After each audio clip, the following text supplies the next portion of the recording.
हिंदी में यूपीएससी की तैयारी से संबंधित प्रोग्राम्स को देखने के लिए सब्सक्राइब करें स्टडी IQIAS हिंदी।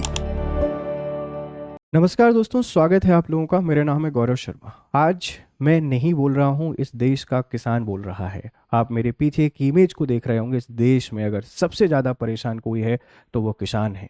उसकी परेशानियाँ ढेर सारी हो सकती है। कभी क्लाइमेट से लड़ता है, कभी सरकारों से लड़ता है, कभी और दूसरी परेशानियाँ उनसे लड़ता है, लेकिन जीवटता इतनी है कि हमेशा संघर्ष के साथ भी प्रयासरत रहता है और सफलता की ओर अग्रसर बढ़ता है। आप ये मेरे पीछे इमेज देखने के बाद समझ गए होंगे, आज हम बात करने वाले हैं मराठवाड़ को लेकर। मराठवाड़ भारत का वह हिस्सा है जो हमेशा चर्चा में रहता है, और चर्चा में रहने के पीछे जो वजह रहती है वह कोई बहुत अच्छी खबर नहीं है। एक खबर रहती है कि किसान किस तरीके से संघर्ष करते करते थक जाता है और अपने प्राणों की बलि देकर चला जाता है और छोड़कर चला जाता है अपने परिवार, अपने बच्चों को परेशान होने के लिए। रिसेंटली एक रिपोर्ट अपलोड हुई और उसमें पता चला है कि पिछले एक साल में 899 किसानों ने आत्महत्याएं कर ली हैं मराठवाड़ में। इतनी सारी गतिविधियां चल रही हैं, लेकिन यहाँ किसी का ध्यान नहीं है। हमें इस पे बात करना पड़ेगा। यूपीएससी की जब भी आप लोग बात करते हैं, Indian agriculture, Indian society, climate, आप हर जगह इस टॉपिक को यूज कर सकते हैं। बहुत ही संवेदनशील घटना है।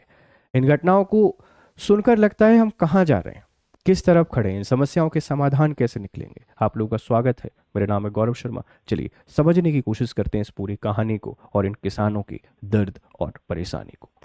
ये इमेज बहुत कुछ बयां करती है। ये क्लाइमेट चेंज, ड्रॉट और सबको बताती है, लेकिन इस बार जो मराठवाड़ का दर्द है वो मराठवाड़ का दर्द सूखा नहीं है। यहाँ जो हमेशा सूखा पड़ता था, इस बार वो फ्लड में कन्वर्ट हो गया है। और फ्लड आई है, उसके पीछे का जो फैक्टर है वह क्लाइमेट चेंज है।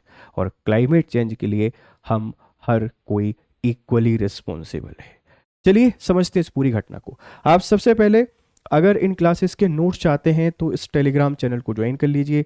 यहाँ जैसे ही आप जुड़ेंगे आपको अपडेट मिलेगी और क्लासेस के नोटिफिकेशन आपको यहाँ मिल जाते हैं। तो join this group for PDF and also for update. ठीक है, इसके साथ अपनी प्रिपरेशन बेहतर कर सकते हैं। आप इस खबर को देखिए कि 899 जो किसान हैं, इन किसानों की आत्महत्याओं की जो दर है वो दर 899 है। ये सरकारी आंकड़े हैं, और सरकारी आंकड़े आपको पता है कि जब भी अच्छी खबरें होती हैं तो उनको बढ़ा चढ़ा कर दिखाया जाता है, और जब भी सरकार से सवाल खड़े किए जाते हैं तो उनको और कम करके दिखाया जाता है। या ये वो मामले हैं जो नोटिस में आए हैं, और पता नहीं ऐसे कितने मामले होंगे जिनकी कहानी हमने नहीं देखी है। तो ये जो मसला है बहुत ही संवेदनशील है। ये किसान क्यों मर रहे हैं, इनके पीछे रिस्पॉन्सिबल कौन है? हमने ऐसी व्यवस्थाएं और सब कुछ बनाए, लेकिन फिर भी ये सब क्यों हो रहा है? इन सारे सवालों के जवाब आज समझेंगे। आपको क्या लगता है? आप हमको जरूर बताइएगा। आप इस मैप को देखिए। देखिए, ये हमारा प्यारा भारत है, और प्यारे भारत में ये वाला जो हिस्सा है आप इसको महाराष्ट्र के नाम से जानते हैं, और महाराष्ट्र का ये जो ग्रीन कलर का हिस्सा आपको दिखाई दे रहा है हम इसको मराठवाड़ के नाम से जानते हैं, है ना। ये वाला जो रीजन है ये मराठवाड़ कहलाता है। हालांकि ये जो हिस्सा है ये पिछले कुछ वर्षों में हमेशा चर्चा में रहता था अपने ड्रॉट के लिए, अपने सूखे के लिए। मतलब प्रीवियसली जब भी हम इसकी चर्चा करते थे तो यहाँ चर्चा करते थे सूखा, सूखा जिसको आप लोग ड्रॉट कहते हैं। और सूखा पड़ने के पीछे वजह हुआ करती थी कि ये पूरा का पूरा वेस्टर्न घाट के रेन शैडो जोन में आता था। एक ऐसा हिस्सा जहाँ तक बारिश पहुँचती थी, मानसूनी पवनें पहुँचती थी, लेकिन अपनी नमी खोकर तो या तो बहुत ही कम बारिश होती थी या बारिश नहीं होती थी, और लगातार साल दर साल यही कहानी चलती थी, जिसके कारण किसान सुसाइड करते थे। लेकिन इस बार क्लाइमेट चेंज ने इस वजह को बदल दिया है। किसानों की आत्महत्याएं हुई हैं, किसानों ने सुसाइड किया है, लेकिन वजह बदल गई है। और वजह क्या है? फ्लड। अब फ्लड क्यों आया है? उसके पीछे कारण क्लाइमेट चेंज और दूसरे कारण भी है। आपसे कोई पूछ सकता है कि मराठवाड़ में कौन कौन आते हैं। आप इसको देख लीजिए। जैसे ये औरंगाबाद की हम लोग बात करते हैं, जालना की हम लोग बात करेंगे, ये प्रभल आपको देखने को मिलेगा, हिंगोली, ठीक है। ये लातूर, लातूर तो बेटा बहुत ही फेमस है। सबसे ज्यादा सुसाइड यही होती है भारत में ये उस्मानाबाद की हम लोग बात करेंगे, ये बीड़ जिला आपको दिखाई दे रहा है, ठीक है, बीड़, ये नांदेड़ जिला आपको दिखाई देगा। ये सारे के सारे जो क्षेत्र होते हैं ये मराठवाड़ के डिस्ट्रिक्ट में आते हैं। यहाँ जो परेशानी है इस बार वह फ्लड है, और इस फ्लड के कारण ढेर सारी सुसाइड हुई है। और इससे कैसे बचा जा सकता है?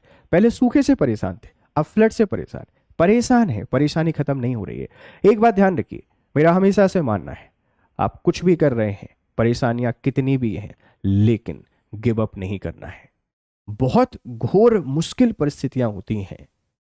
एक इंसान जिसके ऊपर परिवार की जिम्मेदारियां होती हैं, फसलें नहीं हो रही होती हैं, कर्जा है, परिवार की रिस्पॉन्सिबिलिटी है, घर जब जाता है, उदास और भूखे चेहरे जब देखता है परिवार के, तो उसके बाद टूट जाता है।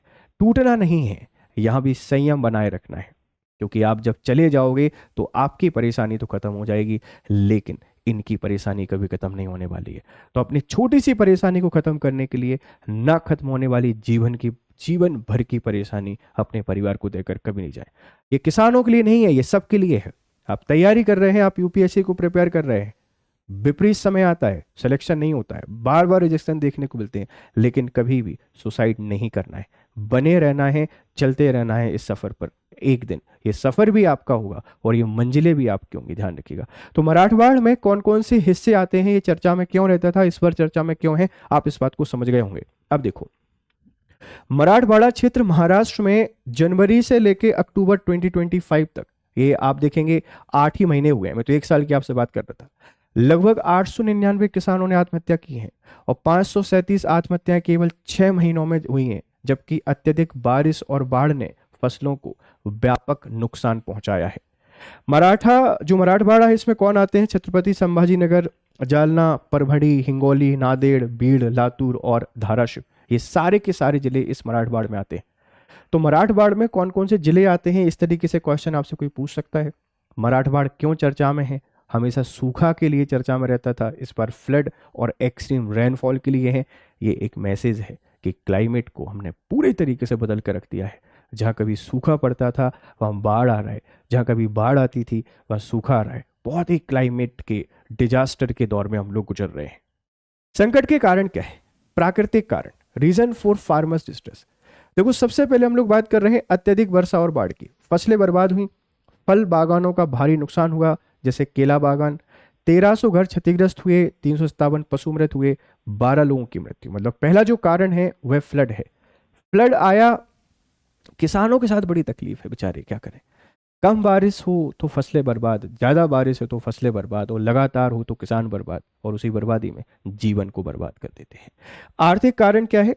इनपुट लागत बढ़ी है और बाजार मूल्य अनिश्चित है।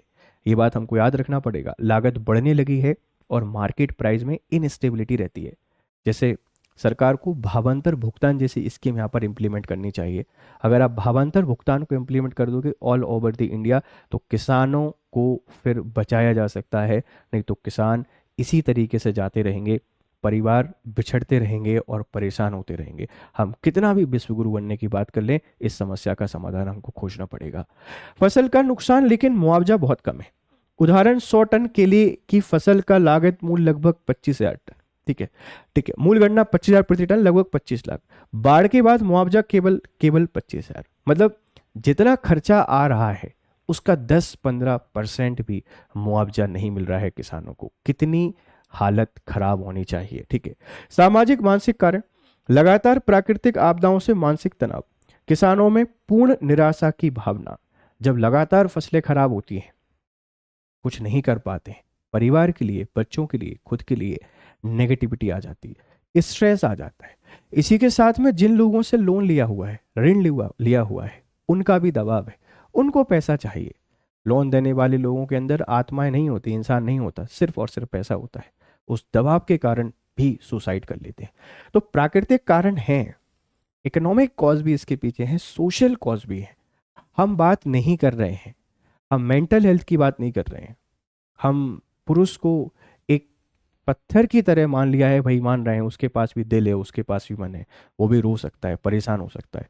हमको इस पूरे परसेप्शन और सिनारियो को बदलना पड़ेगा, ध्यान रखिएगा। ठीक है, सरकारी प्रतिक्रिया क्या है? सरकार ने बोला है वित्तीय पैकेज, मराठवाड़ा के लिए 32,000 करोड़ का राहत पैकेज दिया है। कृषि योजनाओं व प्रोत्साहन पर खर्च 1 लाख करोड़ रुपए।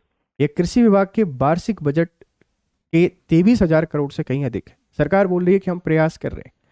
देखो, सरकार प्रयास करती है, मुझे पता है, लेकिन ग्राउंड लेवल पर इम्प्लीमेंटेशन नहीं हो पाता है। तो सरकार को अब एक प्रोग्रेसिव अप्रोच पे काम करना पड़ेगा कि जो भी प्रयास कर रहे हैं किसानों को डायरेक्ट डीबीटी के थ्रू पैसा पहुंचे। मीडिएटर जब तक रहेंगे तब तक किसान ऐसे ही परेशान होते रहेंगे, और इनमें घोटाले करने वाले लोगों के साथ बहुत ही स्ट्रिक्ट बिहेव सरकार को करना चाहिए। प्रस्तावित संरचनात्मक सुधार भी हैं। कंट्रोल फार्मिंग पे हम लोग काम करने की कोशिश कर रहे हैं। क्रॉप पैटर्न डिवीजन पे काम करेंगे। लोन माफी पर निगरानी के लिए समर्पित समिति बनेगी। भविष्य में किसानों को सीधे आर्थिक सहायता बढ़ाने की योजना है। देखो, एक दिक्कत किसानों के साथ ये भी है ना कि वो एक ही फसल को लगाते हैं। एक फसल नहीं लगाना है, आप मल्टीपल क्रॉप लगाइए। मल्टीपल क्रॉप लगाने से क्या होता है कि सॉइल फर्टिलिटी बढ़ती है और सॉइल रेजिलेंट भी होती है क्लाइमेट के अगेंस्ट। हम एक ही फसल लगाकर पेस्टिसाइड्स फर्टिलाइजर्स का यूज़ करके मिट्टी को खराब कर चुके हैं। इसके कारण भी फसलें नहीं हो पा रही हैं और इसके कारण भी हमको आर्थिक लॉस होता है। संस्थागत सुझाव क्या है कि कोविड टास्क फोर्स की तरह कृषि आपदा प्रबंधन टास्क फोर्स का गठन किया जाए, दीर्घकालिक जलवायु अनुकूलन रणनीति हो और स्थानीय स्तर पर त्वरित प्रक्रिया प्रणाली हो। स्थानीय स्तर पर आपको काम करना पड़ेगा। कागजों में या टीवी पे काम करने से कुछ नहीं होगा, लोगों तक पहुंचना पड़ेगा, किसानों को बचाना पड़ेगा। किसान नहीं बचेगा तो ये देश नहीं बचेगा, ध्यान रखिएगा। ये कुछ सरकारी प्रतिक्रिया हमको देखने को मिलती है। अब देखो, GS3 में आप इसको कैसे एनालाइज कर सकते हैं, ये मुद्दा बड़ा क्यों है, why this is a big issue. जलवायु परिवर्तन के कारण फ्लड ड्रॉट साइकिल तेज हो गया है। जहां फ्लड नहीं आते थे फ्लड आ गए हैं, जहां ड्रॉट नहीं आते थे वहां ड्रॉट आ गए हैं। तो ये गति बढ़ गई है। हमें इनके समाधान खोजने पड़ेंगे।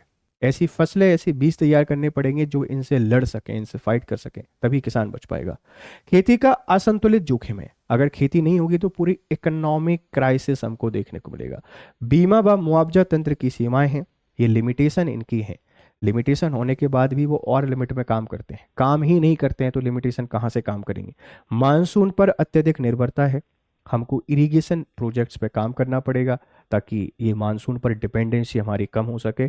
MSP कवरेज और बाजार सुरक्षा में कमी है। MSP जो मिल रही है शायद उसमें भी कमी है, मार्केट में उतनी सिक्योरिटी भी नहीं है, तो ये सारी दिक्कतें भी देखने को मिलती हैं। व्हाट नीड टू इम्प्रूव, क्या हम सुधार सकते हैं।